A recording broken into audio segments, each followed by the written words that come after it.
Hello friends, मैं Atul CAD YouTube channel में आपका बहुत बहुत स्वागत है। तो फ्रेंड्स, जैसा कि आपने थंबनेल में देख लिया होगा, आज मैं आपको जो इंडस्ट्रियल पावर फैक्टर होता है तो उसको किस प्रकार से चेक करना है आज मैं इस वीडियो में बताने वाला हूँ। वीडियो काफ़ी नॉलेजेबल होने वाली है, तो प्लीज़ वीडियो को पूरा देखिएगा।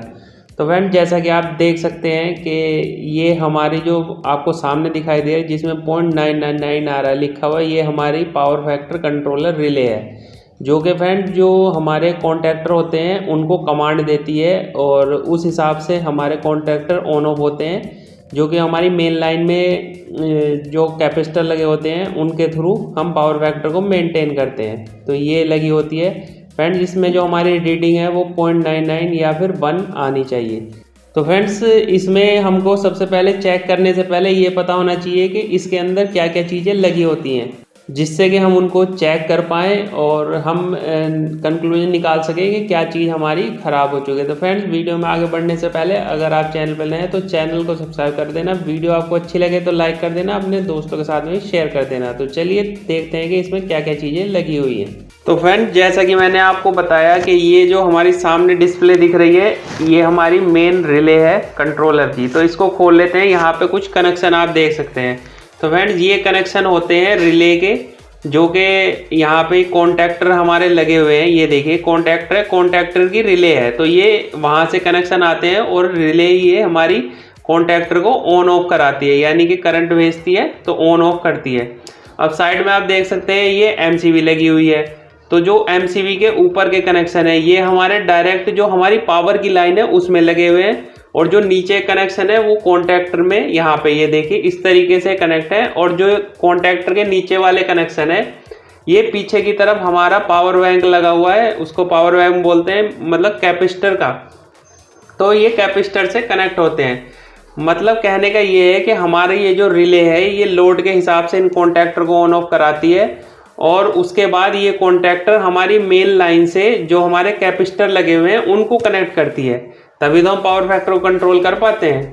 अब ये हमारी आगे की तरफ नोब भी लगी हुई है। तो इसमें क्या होता है, जब ये 1 नंबर पे होती है तो ये रिले की मदद से चलती है, और 2 नंबर पे ये हमारी मैनुअल हो जाती है। देखिए लाइट ऑन हो चुकी है। अब 2 नंबर पे जैसे मैंने नोब कर दी तो ये ऑन हो गई, जीरो बीच में जीरो है, बंद हो गई है। देखिए मैं बार बार आपको करके दिखा रहा हूँ यहाँ पे। तो ये इस प्रकार से थोड़ा सा हमारे यहाँ पे काम करती है। और बाकी के मैं आपको सारे खोल के दिखा देता हूँ। सब में यही लगे हुए हैं, कॉन्टैक्टर लगे हुए हैं और हमारी एमसीबी लगी हुई है। ये देख लीजिएगा आप यहाँ पे सब में सेम ही चीज़ है। तो फिर अब मैं आपको कैपेसिटर भी दिखा देता हूँ कि हमारा कैपेसिटर का बैंक कहाँ पे रहता है। तो जनरली ये जो कैपेसिटर का बैंक है इसके पीछे रहता है, यानी कि पैनल के पीछे की तरफ। तो ये देखिए ये यहाँ पर हमारे कैपेसिटर लगे हुए हैं, और फ्रेंड्स ये लोड के हिसाब से लगे रहते हैं कि जितना हमारी इंडस्ट्री का लोड होता है उस हिसाब से कितने kVAR का हमको ये लोड लगाना है। तो फ्रेंड्स, अब बात आते हैं अपने इसको चेक करने वाले मेन मुद्दे पर। तो सबसे पहले हमको क्या करना है, क्योंकि जैसा मैंने बताया नीचे सारे सेम ही हैं, तो मैं सिर्फ आपको एक ही चीज़ को चेक करना बताऊँगा किस प्रकार से चेक कर सकते हैं। तो देखिए मेन कंपोनेंट है जो हमारा सबसे पहले लाइन आ रही है। तो सबसे पहले हमको क्या चेक करना है, ये एमसीबी चेक करनी है। तो एमसीबी के जो ऊपर वाले पोर्ट हैं तो उनमें हमको मल्टीमीटर लगा के चेक करना है। फ्रेंड, मैं मल्टीमीटर लगा के चेक नहीं करवा रहा हूँ आपको, क्योंकि ये मतलब सिंपल है काफ़ी, इसमें कोई प्रॉब्लम नहीं है। तो हमको मल्टीमीटर को वोल्टेज पे सेट करना है, और ऊपर हमको देख लेना है कि हमारी जो मेन लाइन से वोल्टेज आ रहे हैं वो 440 420 वोल्टेज आ रहे हैं या नहीं। और अगर आ रहे हैं तो फिर एमसीबी को ऑन करके नीचे की तरफ चेक करना है। नीचे की तरफ भी चेक करना है कि अगर हमारी एमसीबी में वोल्टेज फुल आ रहा है तो यानी हमारी एमसीबी सही है, कोई प्रॉब्लम नहीं है। अब उसके बाद ये जो नीचे से कनेक्शन आया ये कॉन्टैक्टर में आया है, तो उसी प्रकार से कॉन्टैक्टर में भी चेक करना है ऊपर की तरफ कि हमारे वोल्टेज सेम आ रहे हैं या नहीं। अगर वोल्टेज नहीं आ रहे हैं तो यानी कि हमारी ये वायर ख़राब है, तो वायर को हम चेंज कर सकते हैं। एमसीबी में नीचे नहीं आ रहा है तो एमसीबी ख़राब है। अब उसके बाद हमको क्या करना है, जैसा कि मैंने पहले आपको वीडियो में बताया था कि अगर हम इस नोब को 2 नंबर पे कर देंगे तो ये हमारा 1 नंबर पे इधर की तरफ है, तो ये हमारे इसके थ्रू चलेगा और ये बीच में बंद हो जाएगा, और ये देख सकते हैं बंद हो गया। और अगर मैं 2 नंबर पे इसको करूँगा तो 2 नंबर पे ये मैनुअली हो जाएगा, मतलब अब हमारे हिसाब से चलेगा। जैसे हम इसको ऑन करेंगे तो ये ऑन हो जाएगा। ये देखिए मैं आपको दिखा भी रहा हूँ, तो शायद आपको आवाज़ भी आ रही होगी। और ये लाइट भी जल रही है यहाँ पे, क्योंकि फ्रेंड्स कोई भी फेक वीडियो में नहीं बताता हूँ, फुल नॉलेज देने की आपको कोशिश करता हूँ। तो थोड़ा ये देखिए मैं और पास से दिखाता हूँ आपको। ये देखिए, ये जो राइट वाला है हमारा ऑन ऑफ हो रहा है, ये देख सकते हैं आप, ऑन ऑफ हो रहा है। तो इस प्रकार से हमें कॉन्टैक्टर को ऑन कर लेना है मैनुअली, और उसके बाद में हमको क्या करना है, ऊपर तो हमने वोल्टेज चेक कर ही लिए, अब हमको वोल्टेज चेक करनी है नीचे की तरफ। अगर हमारे नीचे की तरफ वोल्टेज 420 वोल्टेज आ रहे हैं, मतलब जितने हमारे इनपुट पे आ रहे हैं एमसीबी से जो वोल्टेज निकल रहे हैं उतने हमारे आउटपुट पे आने चाहिए। तो आउटपुट पे उतने वोल्टेज आ रहे हैं तो हमारा कॉन्टैक्टर भी ठीक है, नहीं आ रहे तो कॉन्टैक्टर खराब है। अब उसके जो नीचे वाले कनेक्शन है, तो ये हमारे गए हैं पीछे की तरफ कैपेसिटर में। जैसा कि मैंने आपको कैपेसिटर दिखाया था अभी पहले, तो होता क्या है कि कैपेसिटर को हमको चेक करना होता है एम्पेयर से, यानी कि क्लैंप मीटर से क्लैंप इसके अंदर डाल देंगे। ये जो नीचे के 3 वायर जा रहे हैं, तो ये हम क्लैंप इसके अंदर डाल देंगे और हमको पता चलेगा एम्पेयर से। क्योंकि फ्रेंड देखिए, ये ख़राब एक कैपेसिटर पड़ा है, तो ये देखिए KVR 10 kVAR का ये हमारा कैपेसिटर है, और इसमें करंट आप देख सकते हैं 13.1 एम्पेयर।